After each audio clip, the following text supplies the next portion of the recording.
Veamos la palabra de Dios primero. Primera de Samuel capítulo 8.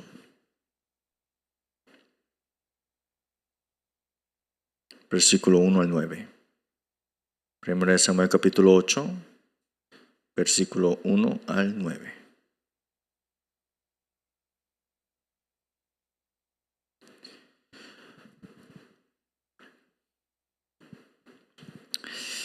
Vamos a leer todos juntos. Dice: aconteció que habiendo Samuel envejecido, puso a sus hijos por jueces sobre Israel.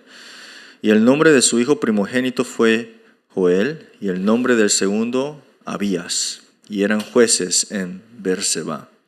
Pero no anduvieron los hijos por los caminos de su padre, antes se volvieron tras la avaricia, dejándose sobornar y pervirtiendo el derecho. Entonces todos los ancianos de Israel se juntaron y vinieron a Ramá para ver a Samuel, y le dijeron: he aquí tú has envejecido y tus hijos no andan en tus caminos. Por tanto, constitúyenos ahora un rey que nos juzgue, como tienen todas las naciones. Pero no agradó a Samuel esta palabra que dijeron: danos un rey que nos juzgue. Y Samuel oró a Jehová y dijo a Jehová: Samuel, oye la voz del pueblo en todo lo que te digan, porque no te han desechado a ti, sino a mí me han desechado, para que no reine sobre ellos. Conforme a todas las obras que han hecho desde el día que los saqué de Egipto hasta hoy, dejándome a mí y sirviendo a dioses ajenos, así hacen también contigo. Ahora, pues, oye su voz, mas protesta solemnemente contra ellos, y muéstrales cómo les tratará el rey que reinará sobre ellos. Amén. Hoy el título es: bajo el dominio de quién vives.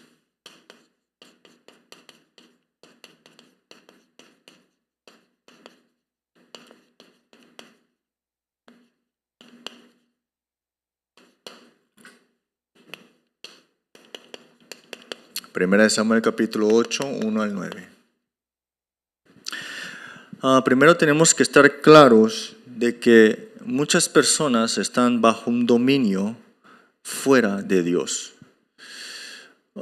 Puede ser el triunfo, puede ser el dinero, puede ser sus hijos, puede ser su familia, puede ser muchas cosas, ¿no? Todo lo que es fuera del dominio de Dios se vuelve una idolatría. La idolatría no trae bendiciones. La idolatría trae moldes, trampas, para que el hombre caiga dentro de su propio esfuerzo, dentro de sus propias creencias. Porque la idolatría no es solamente adorar a imágenes. La idolatría es no querer tener el reinado de Dios nada más. Muchos cristianos viven sirviendo a Dios, pero también sirviendo al mundo simultáneamente. Eso no es un dominio de Dios completo, ¿no? Por eso hoy vemos que en 1 Samuel capítulo 8 describe el momento decisivo en la historia de Israel, el rechazo de la teocracia, ¿no? El gobierno directo de Dios. Dios nunca dijo que levantaran un rey humano, ¿no? Pero el pueblo de Israel pidió de un rey humano en este capítulo, versículo 1 al 9, ¿no?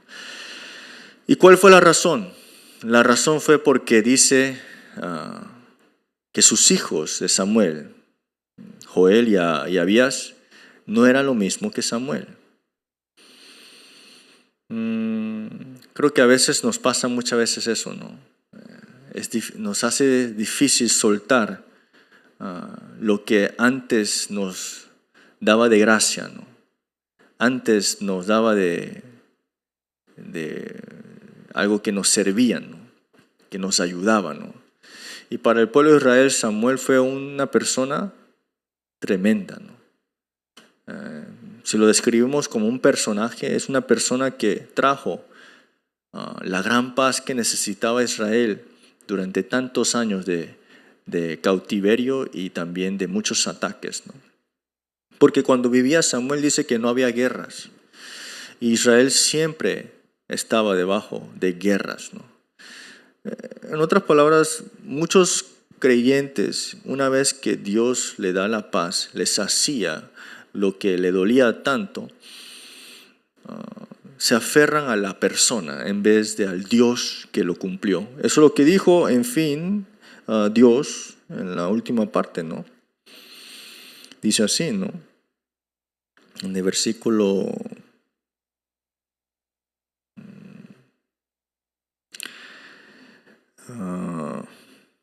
8, dice, conforme a todas las obras que han hecho desde el día que los saqué de Egipto hasta hoy, dejándome a mí y sirviendo a dioses ajenos, así también contigo. Por eso es que la vida de fe no es salir de un problema o que me resuelva Dios el problema. La vida de fe es continuamente reconocer quién es el dueño de mi vida. ¿Quién es el que me sacó de la ley de la muerte y del pecado? Esa es la vida de fe, continuamente dándonos cuenta que el dominio de Cristo nada más es lo único que necesitamos para toda la vida. Por eso es que el pueblo no es que estaba cansado del liderazgo de Abías y Joel. Seguramente Abías y Joel fueron pervertidos, es así, fueron tentados, quedaron corruptos, ¿no? Pero ¿quién lo habrá tentado, no? ¿Quién lo habrá pervertido, no? El mismo pueblo también, ¿no? Claro, hay problema también en Joel y Abías, ¿no? Otros pueden pensar que no, fue la culpa de Samuel, no le enseñó bien el pacto, no le sembró el pacto a Joel y Abías correctamente. Por muchas razones podemos decir, ¿no? Pero si el pueblo de Israel supiera que aún así en Joel y Abías, siendo los jueces de Berseba, aún ellos siendo corruptos, si sabían que Dios reinaba, dentro de esa situación deberían haberse percatado de la soberanía de Dios. No de que, mira, ahora que estos jueces están corruptos, vamos a perecer. Porque así mismo dice Dios, no es que te han rechazado a ti, me han rechazado a mí. En otra palabra, durante esa circunstancia, y en esa circunstancia, lo primero que el pueblo de Israel tuvieron que hacer es que creer en la soberanía de Dios. Que aún así, en ese tiempo, al cual veían que era mal, incorrecto, tuvieron que aferrarse al pacto. Tuvieron que recordar y aferrarse al Dios que los sacó de Egipto, no Samuel que los liberó de una guerra. Esta palabra es muy, muy crucial, porque muchos vivimos la vida de fe dependiendo de la persona, del mensajero, de esa cosa. Muchas personas viven la vida de fe dependiendo de qué es correcto y qué es incorrecto, más que qué es el pacto y qué no es el pacto. Mucha gente cristiana aún todavía está debatiendo de quién tiene más la razón teológicamente. Y no preguntan cuál es la voluntad de Dios, si es salvar a esa persona o estás tú matando a esa persona. El pueblo de Israel, eso es lo que se estaban quejando. Mira, ahora que tu hijo que está corrupto va a hacer que este país va a ser derrumbado. En los ojos de Dios jamás pasaría eso. ¿Por qué? Porque Dios era el que reinaba sobre ellos. Y si Dios reinaba, no importa qué tan corrupto sea esa persona, no hay desastre y destrucción, sino hay ¿qué? Entendimiento y percatarse de ¿qué? De quién es Dios. En fin, es el momento al cual el mensaje de Dios es puesto en nuestro corazón, sellado en nuestro corazón, para que el reino de Dios se establezca, ¿no? Por eso es que es muy importante que ustedes no vean un problema de un liderazgo de una persona o de la generación. En Ezequiel 18:20 dice así, que no es la culpa del padre que no le sembró el pacto al hijo, no es la culpa del hijo que no hizo esto, que no le fue convenido esto bien, sino que, en fin, la vida de fe, aferrarse al pacto es enfrente de Dios, no enfrente de personas. En otras palabras, los padres no pueden vivir la vida de fe a los hijos para que le vayan bien.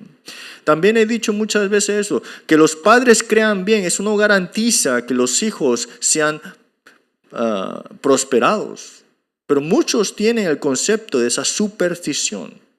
Si yo oro más, si yo soy devoto, mis hijos le van a ir mejor en la vida de fe.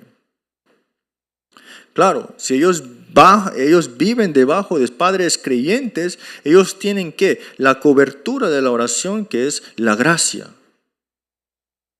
Para que nuestra generación no se pierda, sino que busque ¿a quién? A Dios nada más. Pero nosotros no le podemos vivir la vida de fe para ellos. Nosotros no somos los sustitutos de la fe para ellos. Solamente el autor de la fe, el consumador de la fe, ¿quién es? Jesucristo es así. Pero muchos creyentes tienen el concepto de que yo soy el culpable de esto nada más. Tenemos que salir de ese pensamiento religioso. Eso está completamente enraizado en nosotros en Latinoamérica, el catolicismo. Cuanto más hagas, cuánto serás tú bendecido. Cuanto más devotos hagas, tus hijos serán bendecidos.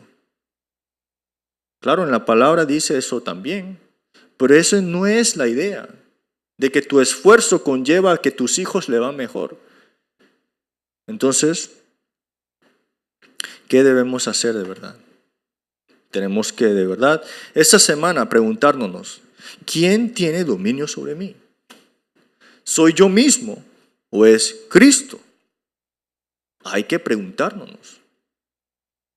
No le tienen que decir a otros, mira que yo soy el que me domina a mí mismo. Enfrente de Dios, a solas. En ese tiempo de crisis, en ese tiempo al cual no entiendo por qué suceden estas cosas en mi vida, tenemos que preguntárnoslos, ¿quién tiene dominio sobre mí ahora? Por eso es que Dios le dice a Samuel, escucha lo que quieren decir ellos, pero dile, dice así, háblales. Diles qué sucede cuando mi dominio no está sobre ellos. En el versículo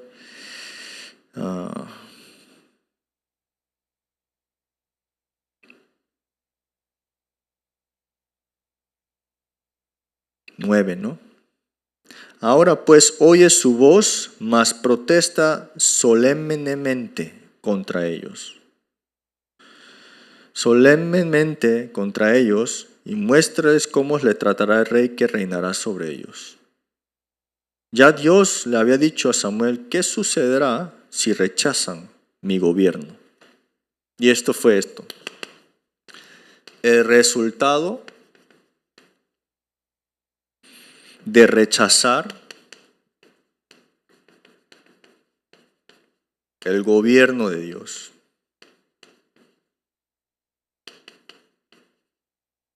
¿Cuál es el resultado de rechazar el gobierno de Dios? Versículo 11, ¿no?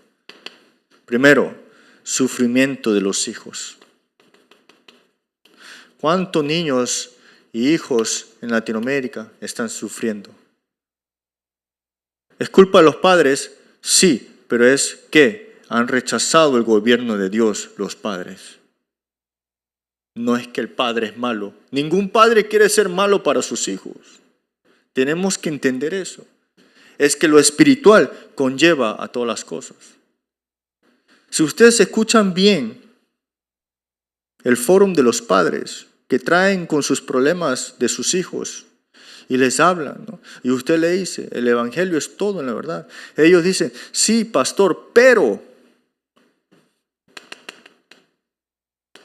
la palabra pero significa que hay otra cosa que domina sobre esa persona. Pero puede ser el temor, las heridas del pasado. Los niños sufren ¿cómo? Son llevados ¿a qué? A guerra. Ahora no es que van a ser llevados como en guerra, como ahora mismo en el Antiguo Testamento sucedía, ¿no? ¿Guerras en qué? Que son llevados en qué? En las adicciones. conllevados por las adicciones, a las drogas, a la corrupción. Y las hijas serán tomadas para servir como esclavos o concubinas. La vida de la siguiente generación sufriría a causa del rechazo de la soberanía de Dios. Recuerde, sus hijos, la generación sufre no porque ustedes hicieron mal, sino porque han rechazado ¿qué? La soberanía de Dios. ¿Qué ustedes piensan que es la soberanía de Dios? Muchos tienen el concepto de la soberanía de Dios de que hasta el punto que yo entienda, esa es la soberanía de Dios. Y eso es lo que noto mucho. Porque dicen, sí, es soberanía de Dios, pero cuando pasa algo, dice que no es soberanía de Dios. ¿Cómo lo dice? ¿Cómo esto puede ser la soberanía de Dios?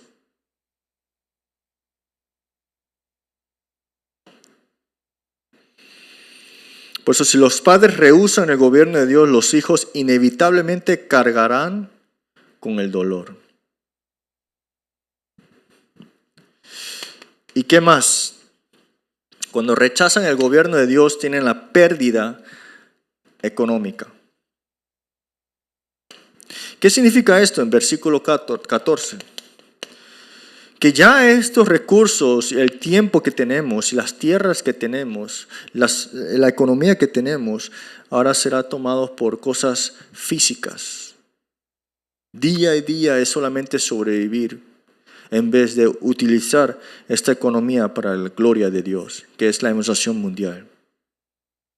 En Latinoamérica se tiene que restaurar esto. En Latinoamérica se tiene que levantar las iglesias que hagan misiones también para otros países de Latinoamérica. Utilizar esa economía para la gloria de Dios, no absorbida por un sistema humano. Me doy cuenta que en Latinoamérica dice que no tienen dinero, pero cuando alguien cumple años, ahí todos tienen dinero. Y festejan como, no una vez, 2, 3 veces. Y dice que no tienen dinero. No tienen dinero. Pero ofrendar es difícil.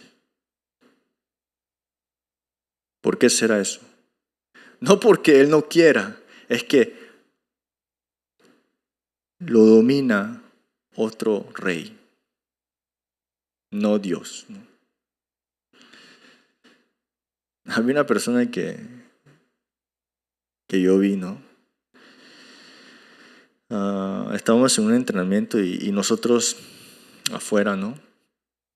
De las aulas de entrenamiento, había una persona que vendía, ¿no? Refrigerio, ¿no?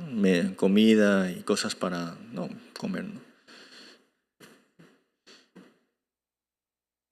Y él sacaba un billete de $20, ¿no? Y compraba sus cosas. Y en el tiempo de culto había un tiempo de ofrenda. Y buscaba en su bolsillo qué había. Y sacaba y ponía en la bolsa de ofrendas, ¿no? ¿Qué significa eso? En fin. Pero esto lo vi muchas veces viviendo yo en Panamá también. La iglesia dice que no tienen dinero, pero su economía es absorbida por las cosas del sistema humano. ¿Por qué pasa eso? No es que tiene un mal corazón, es que están en otro dominio. Lo mismo que el pueblo de Israel está pasando por. Ya sus buenas tierras no eran para la gloria de Dios, era para poner que ídolos ahora. Imagínense, las mejores tierras ahora lo ponen como para poner ídolos. Y eso lo vemos en ¿dónde? En la vida de Salomón. En el mejor lugar donde el templo de Dios estaba levantado, puso ¿qué? Ídolos.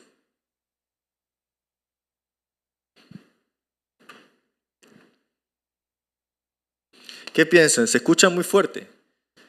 Pero es lo que está pasando ahora mismo en Latinoamérica.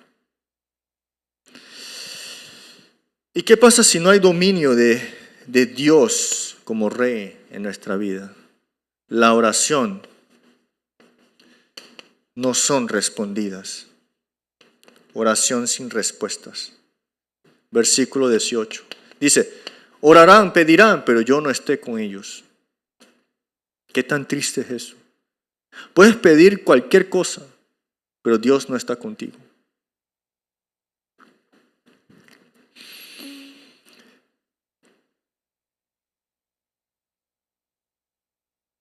Cuarto, la incapacidad frente al enemigo invisible. Ahora, si no domina a Dios en nuestra vida, ahora quedamos incapaces. ¿Incapacidad de qué? Hacia el enemigo invisible.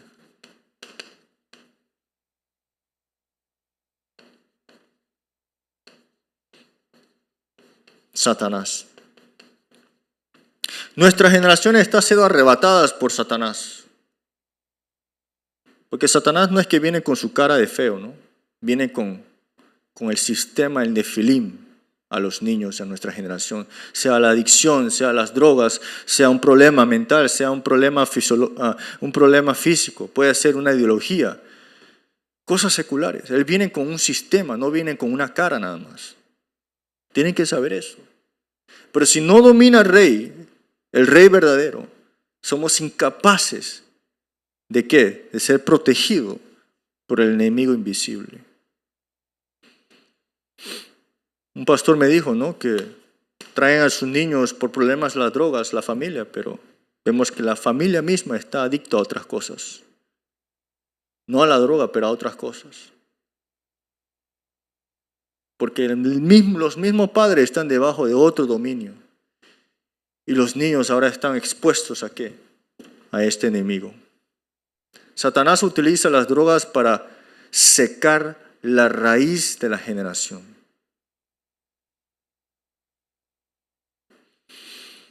¿Y cómo vamos a poder llegar a salvar eso? De verdad, tenemos que proclamar solamente el Evangelio para que Dios gobierne sobre ellos nada más. No importa qué suceda, ustedes solamente el Evangelio tienen que proclamar. No importa qué suceda. No importa si está pasando esta cosa alrededor mío. Es solamente el Evangelio. Esa es la batalla espiritual que los pastores, los obreros tienen que tener. No la batalla espiritual de que funcione o no funcione. No, nuestra batalla espiritual es mantenernos firmes en solamente proclamar el Evangelio. En otras palabras, que solamente Dios domine mi vida. Esa es también nuestra batalla espiritual. Tampoco no estamos fuera de esta parte, ¿no? También somos humanos. Si no tenemos el dominio de Cristo, también estaremos expuestos a este enemigo invisible, Satanás. No somos mejor que nadie, no somos mejor que otros. Fuimos bendecidos para proclamar el mensaje, no bendecidos para ser mejor que el otro. Recuerden eso siempre. ¿Y qué pasa cuando dejamos el gobierno de Dios en nuestra vida? Tenemos la pérdida ¿de qué? Del reino de Dios. ¿Qué es el reino de Dios? El reino de Dios es paz, ¿cierto? Es sanidad. También es las obras del Espíritu Santo con su poder, ¿no? Pero cuando no está el dominio, ahora solamente ¿qué está? El esfuerzo humano.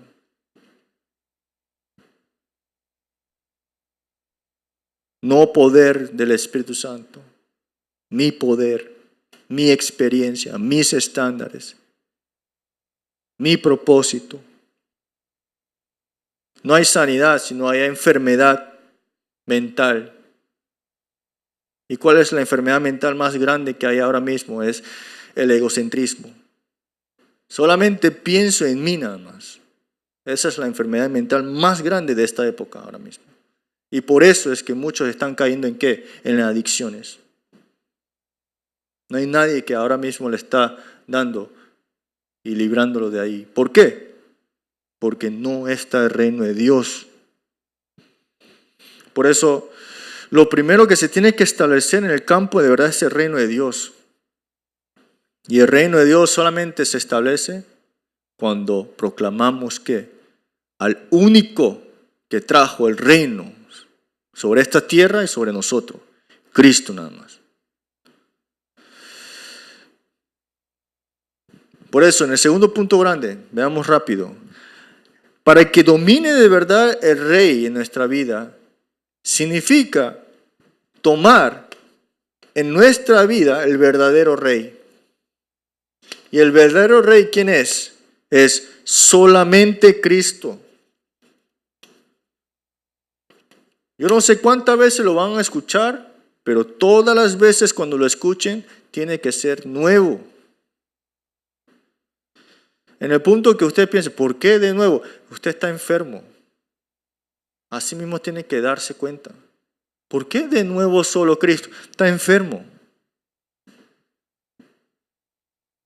Toda nuestra vida es solamente Cristo. ¿Por qué? Porque Él es nuestro verdadero Rey. Un ejemplo, digamos. Yo estoy cansado de respirar oxígeno. Porque yo estoy cansado del mismo oxígeno. ¿Qué te va a pasar? Te vas a asfixiar y vas a morir, pues. Nuestra vida está dependiente al oxígeno. Si no hay oxígeno, morimos. Hasta pone oxígeno artificial, pero es oxígeno. No pueden cambiar la esencia de que necesitamos oxígeno. ¿Cierto? Igualmente, nosotros necesitamos agua. Pero digamos, ya estoy cansado del agua, voy a tomar agua del mar. ¿Qué va a pasar con usted? Se va a morir de sed. Es lo mismo. Si el hombre que fue creado a imagen de Dios, que es Cristo, si no tiene a Cristo, muere. Está expuesto a todas las cosas que no domina el Rey verdadero. Pero ahora, Dios nos dio la bendición mayor. Ahora Cristo está conmigo. No se va, como en el Antiguo Testamento. Está conmigo. Por eso es que ahora tenemos la gracia de siempre regresar ante el Señor.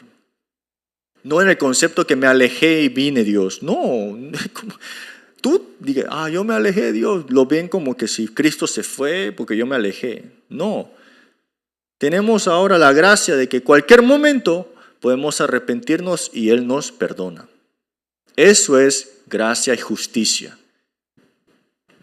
Pero la gente no cree en eso. ¿Por qué? Porque no piensa que solamente Cristo es lo único que necesitamos. Entonces, ¿por qué solamente Cristo? Porque Cristo, ¿qué? Venció a nuestro enemigo invisible, Satanás. Hebreos 2:14, venció la muerte, dice así. También 1 Juan 3:8, deshizo las obras del diablo. Ningún hombre, ningún rey humano pudo deshacer las obras del diablo. Pero solamente Cristo deshizo las obras del diablo. Por eso es que cuando aceptamos a Cristo como nuestro Salvador, somos salvos, somos hijos de Dios. Y ahora Cristo nos libró completamente del dominio de Satanás. Pero ¿por qué todavía peleamos en qué domina mi vida? Porque la torre que está en mí todavía hay esa torre mía. Lo que está sellado en mí todavía hay mis cosas. Porque la raíz que tengo son lo que tenía anteriormente. Y la naturaleza que tengo yo es mi comodidad, es lo que solía hacer. ¿Me explico? No es que Dios no está dominando sobre su vida, es que no la queremos y así. Lo rechazamos, dice así. Así dice hoy en la palabra. Me han rechazado. No dijo que no lo querían, me han rechazado. Sabiendo que Él estaba dominando sobre ellos. Rechazado. Eso es lo que estaba Israel con sus torres incorrectas en su vida. Lo que tenía mal sellado en su vida, como lo vemos en Éxodo 39, cuando Aarón llegó cuando llegaron a construir y crear el ídolo de oro, ¿no? Eso también está en el pasado también, ¿no? Lo que está sellado. ¿Y cuántas veces trajeron ídolos al pueblo de Israel? Eso estaban acostumbrados, esas eran sus raíces. Y dijeron, en fin, mira, como las otras naciones como tienen rey, tomaron como ejemplo de lo que era la comodidad. Porque el rey físico le escuchaba y le decía, bueno, vamos a hacer eso pues. Y lo veían. Pero cuando pedían al rey invisible, que no se veía, le pedía y no se veía. Y cuánta frustración hubiera tenido ahí, pero estaban en paz. Por eso es que siempre digo, Dios no es que no esté obrando, es que tú te frustras primero. ¿Por qué? Porque no crees en el reino de Dios que está gobernando sobre tu vida. A veces yo me pregunto, ¿cómo estoy yo? ¿Estoy en paz? A veces sentimos que no está pasando nada increíble en mi vida y empezamos a frustrarnos, ¿no? Ahí estamos olvidando ¿qué? De que Dios está dominando mi vida. Porque cuando Cristo domina y reina sobre mi vida, hay paz. Aunque no haga nada, hay prosperidad. ¿No es cierto? Pero nos frustramos porque no pasa nada, dice, especialmente los pastores. Ay, porque no pasa nada, ¿no? Debería haber un milagro levantándose. Si yo proclamo el evangelio tantas veces, deberían cambiar, ¿no? La paz es que usted pueda ahora mismo proclamar el evangelio a ellos. Vaya a un lugar donde no hay reino de Dios, no pueden ni proclamar el evangelio ahí, lo matan de una vez. Disfruten de esa paz, donde Cristo está reinando, pero no se ve. Pero eso es el verdadero reino. Pero muchos caemos porque no podemos verlo, ¿no? Nos frustramos y de una vez empezamos a actuar en la manera física que nosotros nos acostumbramos. Y lo vemos en la vida del pueblo de Israel, ¿no? ¿Por qué verdadero rey es solamente Cristo? Porque Cristo nos dio la autoridad real. La autoridad real. Él nos delegó su autoridad para vencer la oscuridad y rescatar a los cautivos. 1 Pedro 2:9, Lucas 10:19, Marcos 3:13 al 15. Le dio la autoridad para echar fuera demonios también, evangelizando también. Cuarto. Ahora Cristo como Rey, Señor en nuestra vida. De Rey y Señor de nuestra vida. Juan 2:1 al 11. Si tienen el tiempo, léanlo. Donde Cristo reina hay sanidad, milagros, paz y restauración. Una familia gobernada por Cristo experimenta verdadera transformación. Por eso no es que mi hijo necesita sanidad, es yo necesito también el evangelio. No que mi tal amigo necesita. Usted necesita el evangelio. Comienza conmigo, ¿no? Y ahora hay que disfrutar de esa autoridad real. ¿Cómo podemos disfrutar esta autoridad real? Solamente a través de la oración. Sabiendo que la victoria fue dada en Cristo. Porque dice, las puertas del Hades no prevalecerán contra ellas. Te di las llaves de los reinos de los cielos. Todo lo que atares en la tierra, ataré en los cielos. Todo lo que desatares en la tierra, desataré en los cielos. Aquí está la oración. La única manera de disfrutar esta autoridad real. Y esta autoridad ahora tenemos que disfrutarlo ¿en qué? De verdad, viendo y llevando a la iglesia para las misiones y el evangelismo. No es solamente vivir yo bien, necesitamos expandir el reino de Dios. No es el concepto que vamos a viajar por todos lados, sino que ver en mi región las 237 naciones y hasta las 5,000 tribus. Por eso, por último, ¿cómo podemos disfrutar esta autoridad realidad? Tiene que venir la llenura del Espíritu Santo sobre mi vida, porque con nuestras propias fuerzas jamás podemos disfrutar de lo que es celestial. Podemos aparentar, disfrutar lo celestial. Pero si no hay fuerza y la llenura del Espíritu Santo, no podemos disfrutar de esto de manera real. Conclusión. Hoy preguntémonos, ¿bajo el dominio de quién vives? ¿Bajo el dominio de quién vives? No quiero ser muy directo en una parte, pero en Latinoamérica muchas personas son dominados por personas en vez de Dios. ¿De verdad bajo el dominio de Cristo, el verdadero rey, o bajo el dominio de las tinieblas disfrazados de poder humano? Recuerde, el verdadero rey es Cristo. Si aceptamos su gobierno, nuestros hijos serán levantados como remanentes que salvarán al futuro. Nuestra economía será usada para el reino.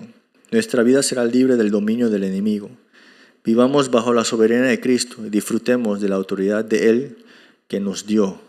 Y levantemos a muchos de la oscuridad para el reino de Dios. Oremos. Dios, muchas gracias. Durante esta semana, danos la seguridad, danos la restauración de fe de que el dominio verdadero es solamente en Cristo. Y sin el dominio tuyo, sabemos que estaremos siempre expuestos, tentados y pervertidos para que no podamos disfrutar de la verdadera paz. Tú nos dejaste una oración de venga tu reino, dijiste. Que el reino de Dios se establezca en nuestra vida cuando aceptamos que el reino tuyo es eterno. Y con este reino que tú has puesto en nuestra vida, en nuestra región, sea utilizada para proclamar solamente el Evangelio ante tu pueblo. Por la gracia de nuestro Señor Jesucristo, que es la solución de todos los problemas. El amor infinito de nuestro Padre Dios. La guía, la morada, la llenura del Espíritu Santo. Sea sobre todos los obreros en Latinoamérica y pastores, también creyentes tuyos, discípulos tuyos esparcidos a lo largo de toda Latinoamérica, aferrándose al pacto de que el único dominio que tiene que dominar sobre nosotros es Cristo, sea para ellos eternamente y junto para siempre. Amén.